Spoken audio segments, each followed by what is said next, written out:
Assalamualaikum warahmatullahi wabarakatuh. Perkenalkan, nama saya Ranitri Agung Supadi dengan NIM 2022 NIM AY 238. Pada kesempatan kali ini saya akan membahas salah satu bagian yang sangat penting dalam pembaruan hukum pidana Indonesia, yaitu tujuan dan pedoman pemidanaan dalam Undang-Undang Nomor 1 Tahun 2003 tentang Kitab Undang-Undang Hukum Pidana. Topik ini tidak hanya penting secara teoritis dan konseptual dalam kajian hukum pidana, tetapi juga memiliki relevansi yang sangat besar dalam praktik peradilan pidana sehari-hari. Hal ini karena tujuan dan pedoman pemidanaan berhubungan langsung dengan bagaimana seorang hakim menjatuhkan pidana kepada seseorang yang telah terbukti secara sah dan meyakinkan melakukan tindak pidana. Jadi materi ini menjadi sangat penting untuk dibahas karena melalui pengaturan, tujuan, dan pedoman pemidanaan dapat dilihat bagaimana arah dan wajah hukum pidana Indonesia ke depan. Jadi kita dapat memahami bahwa hukum pidana kita ini saat ini tidak lagi semata-mata berorientasi pada pemberian hukum yang keras, tetapi mulai bergeser ke arah pemidanaan yang lebih adil, rasional, dan juga manusiawi. Jadi dengan adanya tujuan dan pedoman yang jelas, diharapkan putusan pidana tidak hanya benar secara hukum, tetapi juga mencerminkan rasa keadilan yang hidup di tengah masyarakat. Selama lebih dari 100 tahun, Indonesia menggunakan Kitab Undang-Undang Hukum Pidana Warisan Kolonial Belanda, yang mana Kitab Undang-Undang tersebut sebagai dasar hukum pidana nasional. KUHP lama tersebut memang menjadi pijakan hukum pidana dalam waktu yang sangat lama, namun di dalamnya terdapat berbagai kelemahan yang mendasar. Nah, salah satunya adalah tidak adanya perumusan yang jelas mengenai tujuan pemidanaan. KUHP lama hanya mengatur jenis pidana dan ancaman pidana, tetapi tidak pernah menjelaskan sebenarnya untuk apa sih pidana itu dijatuhkan dan nilai apa yang ingin dicapai melalui pemidanaan. Nah, akibat dari tidak adanya tujuan pemidanaan yang jelas, pidana selama ini sering dipahami secara sempit hanya sebagai hukuman atau pembalasan atas perbuatan yang dianggap salah. Nah, cara pandang seperti ini membuat pemidanaan seolah-olah hanya berfungsi untuk menjatuhkan penderitaan kepada pelaku, tanpa mempertimbangkan apakah pidana tersebut adil, bermanfaat, atau justru menimbulkan dampak negatif yang lebih besar lagi bagi masyarakat. Nah, dalam praktik peradilan sendiri, kondisi ini kerap memunculkan putusan yang timpang atau tidak konsisten antara satu kasus dengan kasus yang lainnya. Banyak dari kita mungkin sejak awal memahami bahwa pidana identik dengan penjara. Jika seseorang bersalah, maka solusinya adalah dengan menjatuhkan pidana penjara dan persoalan dianggap selesai. Nah, cara pandang ini kemudian menimbulkan berbagai persoalan yang serius. Salah satunya adalah disparitas pemidanaan, yaitu perbedaan hukuman yang sangat jauh untuk perkara-perkara yang sebenarnya itu memiliki karakteristik yang hampir sama. Nah, disparitas ini sering menimbulkan rasa ketidakadilan baik bagi pelaku, korban, maupun masyarakat secara luas. Selain itu, pidana penjara sering kali dianggap tidak benar-benar menyelesaikan masalah. Seperti dalam banyak kasus, pidana justru memperburuk kondisi pelaku, merusak masa depan, serta tidak memberikan pemulihan yang nyata bagi korban.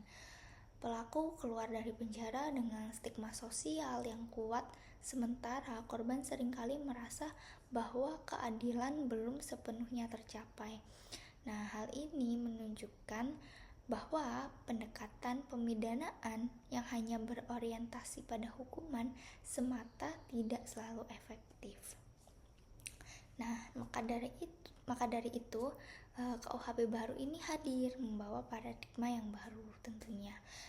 Pidana tidak lagi sekedar balasan, tetapi juga merupakan alat untuk mencapai keadilan, memulihkan korban, dan juga memperbaiki pelaku. Inilah mengapa tujuan dan pedoman pemidanaan akhirnya diatur secara jelas dan tegas. Nah, untuk pertama kalinya juga dalam sejarah hukum pidana Indonesia, tujuan pemidanaan dirumuskan secara eksplisit. Nah, ini menunjukkan bahwa negara tidak lagi melihat pidana sebagai balas dendam, melainkan sebagai alat untuk mencapai keadilan sosial. Dalam perkembangan hukum pidana modern, pemidanaan tidak lagi dipahami secara sederhana itu. Jadi, pemidanaan ini tidak hanya soal menghukum atau membalas perbuatan kejahatan, tapi juga harus mempertimbangkan keadilan, kemanfaatan, dan juga kemanusiaan gitu. Nah, pemidanaan ini harus mampu melindungi masyarakat, juga memperbaiki pelaku, serta memulihkan keseimbangan sosial yang mana terganggu akibat adanya tindak pidana. Nah, dari sinilah kemudian lahirlah kebutuhan akan pembaruan hukum pidana nasional, yang salah satu wujud nyatanya adalah pengaturan tujuan dan pedoman pemidanaan dalam KUHP baru kita melalui Undang-Undang Nomor 1 Tahun 2023. Tujuan pemidanaan dalam KUHP baru atau KUHP nasional sendiri diatur di dalam pasal 51, yang mana di dalamnya ini ditegaskan bahwa pemidanaan memiliki beberapa tujuan penting yang saling berkaitan dan tidak boleh dipahami secara terpisah-pisah. Jadi pasal 51 KUHP nasional ini berbunyi, pemidanaan bertujuan, huruf A, mencegah dilakukannya tindak pidana dengan menegakkan norma hukum demi pelindungan dan pengayoman masyarakat. Lalu huruf B, memasyarakatkan terpidana dengan mengadakan pembinaan dan pembimbingan agar menjadi orang yang baik dan berguna. Huruf C, menyelesaikan konflik yang ditimbulkan akibat tindak pidana, memulihkan keseimbangan, serta mendatangkan rasa aman dan damai dalam masyarakat. Lalu yang terakhir huruf D, menumbuhkan rasa penyesalan dan membebaskan rasa bersalah pada terpidana. Tujuan pertama sendiri adalah mencegah terjadinya tindak pidana. Nah, pencegahan ini tidak hanya ditujukan kepada masyarakat secara umum agar orang takut melakukan kejahatan gitu, tapi juga kepada pelaku itu sendiri agar tidak mengulangi perbuatannya di kemudian hari. Nah, pencegahan ini tidak lagi dimaknai secara sempit sebagai upaya menakut-nakuti masyarakat seperti melalui ancaman pidana yang berat, melainkan itu merupakan sebuah usaha yang mana rasional untuk menegakkan norma hukum demi perlindungan dan pengayoman masyarakat. Nah, pencegahan sendiri di sini harus dipahami dalam dua dimensi, yaitu pencegahan umum dan pencegahan khusus. Nah, pencegahan umum ini ditujukan kepada masyarakat luas agar memahami bahwa hukum pidana berfungsi menjaga ketertiban sosial, sedangkan pencegahan khusus diarahkan kepada pelaku agar tidak mengulangi perbuatan pidana di masa yang akan mendatang atau masa depan. Dengan demikian juga pidana tidak hanya berfungsi menciptakan efek jera, tetapi juga membangun kesadaran hukum yang berkelanjutan, seperti itu. Lalu tujuan kedua sendiri adalah memasyarakatkan terpidana, yang mana hal tersebut menunjukkan orientasi rehabilitatif dalam sistem pemidanaan KUHP yang baru. Nah, pemidanaan tidak lagi dimaksudkan sebagai alat yang merusak atau mengisolasi pelaku dari masyarakat secara permanen, melainkan sebagai sarana pembinaan agar pelaku mampu memperbaiki diri dan kembali menjalani kehidupan sosial secara wajar. Jadi pendekatan pemidanaan yang mana berorientasi pada resosialisasi sejalan dengan prinsip hak asasi manusia dan juga nilai kemanusiaan. Oleh karena itu, pidana harus memberi ruang bagi pembimbingan, pendidikan, dan pengembangan kepribadian terpidana. Nah, sehingga setelah menjalani pidana, pelaku dapat berfungsi kembali sebagai anggota masyarakat yang produktif dan juga bertanggung jawab. Artinya, pidana harus membantu pelaku untuk berubah menjadi pribadi yang lebih baik dan bisa kembali hidup normal di tengah masyarakat. Dengan kata lain, pidana tidak bertujuan merusak masa depan pelaku, akan tetapi justru memperbaikinya. Nah, tujuan berikutnya adalah menyelesaikan konflik yang ditimbulkan oleh tindak pidana. Tindak pidana bukan hanya melanggar hukum, tetapi juga menciptakan konflik sosial. Karena itu, pemidanaan harus juga mampu memulihkan hubungan yang rusak. Jadi bukan sekedar menambah penderitaan. KUHP baru ini memandang bahwa tindak pidana bukan semata-mata pelanggaran terhadap norma hukum negara, tetapi juga peristiwa sosial yang menciptakan ketegangan dan konflik antara pelaku, korban, serta masyarakat. Dalam konteks ini, pemidanaan diharapkan mampu meredakan konflik tersebut, bukan justru memperluasnya. Penyelesaian konflik merupakan bagian dari pendekatan restoratif, yaitu upaya memulihkan hubungan sosial yang rusak akibat tindak pidana. Jadi dengan demikian, pidana tidak hanya berorientasi pada pelaku, tetapi juga mempertimbangkan kepentingan korban dan juga harmoni sosial secara lebih luas. Selain itu, pemidanaan kan juga bertujuan memulihkan keseimbangan dan mendatangkan rasa keadilan. Nah, keadilan dalam KUHP baru tidak dipahami secara sepihak, melainkan sebagai keseimbangan antara kepentingan pelaku, korban, dan juga masyarakat. Pidana yang adil adalah pidana yang proporsional dengan tingkat kesalahan dan juga dampak perbuatan, serta dapat diterima secara rasional oleh masyarakat. Nah, pemidanaan yang terlalu berat maupun yang terlalu ringan itu sama-sama berpotensi melukai rasa keadilan kan. Oleh karena itu, KUHP baru ini mendorong hakim untuk menjatuhkan pidana yang masuk akal, bermakna, dan juga memiliki legitimasi sosial begitu. Nah, tujuan terakhir dari pemidanaan sendiri adalah menumbuhkan penyesalan dan juga rasa tanggung jawab pada diri pelaku. Jadi dengan demikian pelaku itu diharapkan sadar atas kesalahannya dan juga tidak mengulangi perbuatannya lagi. Jadi bukan semata-mata karena takut dihukum, tetapi karena kesadaran moralnya sendiri. Pemidanaan itu diharapkan mampu membangkitkan kesadaran moral bahwa perbuatan yang dilakukan adalah salah dan dapat merugikan orang lain. Nah, penyesalan yang lahir dari kesadaran batin itu biasanya jauh lebih efektif dalam mencegah pengulangan tindak pidana dibandingkan rasa takut semata terhadap ancaman hukuman. Jadi dengan menumbuhkan tanggung jawab pribadi, pidana menjadi sarana pendidikan dan juga moral, bukan sekedar instrumen dari pemaksaan negara begitu. Jadi apabila keseluruhan tujuan pemidanaan tersebut dilihat secara utuh, maka jelas bahwa KUHP baru menganut pendekatan yang non-retributif.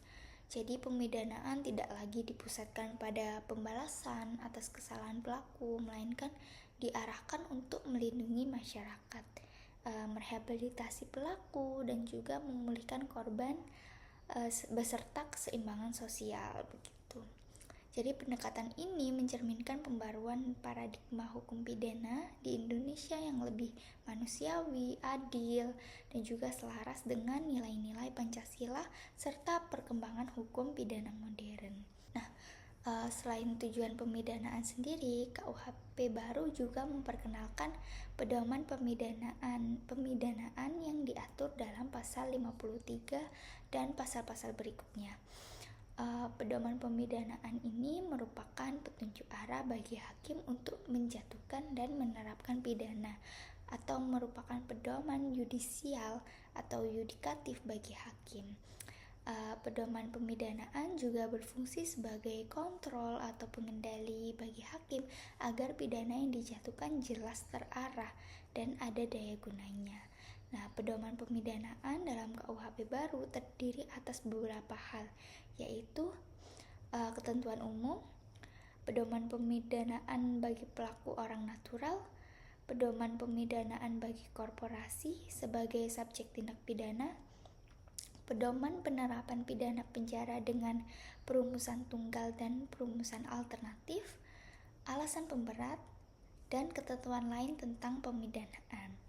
Nah, pedoman pemidanaan ini bermanfaat bagi hakim sebagai pejabat yang melakukan tugas kekuasaan kehakiman dalam membuat putusan hukum yang mana memiliki kebebasan atau kemandirian atau bisa disebut juga independensi hukum. Namun, kebebasan tersebut tentunya tidaklah bersifat mutlak. Independensi itu hakikatnya tidak berada di dalam ruang yang hampa. Jadi, ia terikat atau dibatasi oleh rambu-rambu seperti akuntabilitas, integritas moral, etika, transparansi, dan juga pengawasan profesionalisme serta imparsialitas. Nah, di pasal 53 KUHP baru menegaskan bahwa hakim wajib menegakkan hukum dan keadilan. Menariknya, jika terjadi pertentangan antara kepastian hukum dan keadilan, maka keadilan harus diutamakan. Nah, prinsip ini menunjukkan keberanian dari KUHP baru untuk menempatkan keadilan substantif di atas formalitas. Nah, sebagaimana bunyi pasal 53 ayat 1, dalam mengadili suatu perkara pidana, hakim wajib menegakkan hukum dan keadilan. Lalu ayat 2, jika dalam menegakkan hukum dan keadilan sebagaimana dimaksud pada ayat 1, terdapat pertentangan antara kepastian hukum dan keadilan, hakim wajib mengutamakan keadilan. Nah, pasal 53 ini menempatkan hakim tidak lagi sekedar sebagai pelaksana undang-undang secara formal, melainkan sebagai penegak keadilan yang aktif. Selanjutnya, di pasal 54 KUHP baru mengatur secara lebih rinci mengenai faktor-faktor yang wajib dipertimbangkan hakim sebelum menjatuhkan pidana. Nah, faktor-faktor tersebut meliputi tingkat kesalahan pelaku, motif dan tujuan dilakukannya tindak pidana, cara melakukan perbuatan, sikap batin pelaku, serta akibat yang ditimbulkan bagi korban dan masyarakat. Selain itu, kondisi pribadi pelaku seperti latar belakang sosial dan juga ekonomi, serta dampak pidana terhadap masa depan pelaku juga menjadi bagian dari pertimbangan hakim. Nah, pengaturan ini menegaskan bahwa pemidanaan tidak boleh dilakukan secara mekanis atau otomatis, melainkan harus mempertimbangkan konteks individual dan sosial dari setiap perkara. Jadi dengan demikian, pidana diharapkan benar-benar proporsional dan juga mencerminkan rasa keadilan. Lalu hal yang sangat progresif dalam KUHP baru juga ada pengaturan mengenai pemaafan hakim. Jadi dalam kondisi tertentu, hakim itu dapat memutuskan untuk tidak menjatuhkan pidana meskipun terdakwa ini sudah terbukti bersalah. Itu didasarkan oleh demi keadilan dan juga kemanusiaan. Konsep ini menegaskan bahwa pidana bukanlah tujuan akhir.